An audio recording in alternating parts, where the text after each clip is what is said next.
Le président tunisien Kais Saied a affirmé lors d'une rencontre avec le ministre de l'Intérieur que l'État ne restera pas passif face à ceux qui menacent sa sûreté et la sécurité des citoyens. Il a souligné les opérations sécuritaires en cours pour faire respecter la loi et démanteler les réseaux criminels. Saied a salué les efforts des forces de défense et de sécurité et a insisté sur la nécessité d'enquêtes approfondies et de poursuites judiciaires à l'encontre des responsables d'actes répréhensibles contre l'État et la société.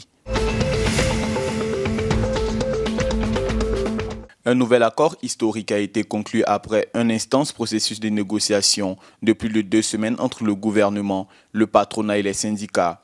La signature a eu lieu ce lundi 29 avril, présidé par Aziz Akanouche. La principale avancée est l'augmentation de 10% du salaire minimum interprofessionnel garanti SMIC dans le secteur privé, réparti sur 2 ans. Le SMIC devrait ainsi atteindre 3 422 dirhams contre 3 111 dirhams actuellement. Pour le secteur agricole, une hausse similaire est prévue sur le salaire minimum SMAG, portant la revalorisation totale à 25% sous ce gouvernement.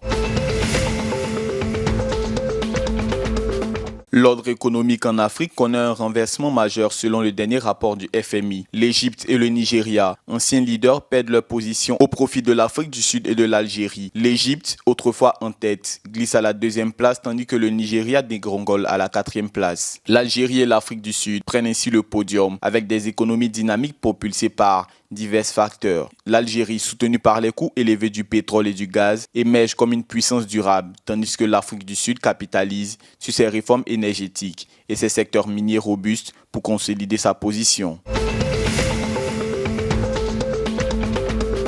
La 4e réunion des universités frontalières tuniso-algériennes avec la participation de l'université libyenne de Sirte en tant qu'invité d'honneur s'est tenue à Tozeur le lundi. Les discussions ont porté sur la recherche scientifique et les projets économiques communs. À l'issue de la rencontre, l'Académie de recherche scientifique des universités tuniso-algéro-libyennes sera lancée. Un projet soumis au ministre de l'Enseignement supérieur pour approbation lors d'un prochain conseil universitaire. Les domaines d'intérêt comprennent l'énergie, l'intelligence artificielle et l'agriculture, visant à relever les défis communs.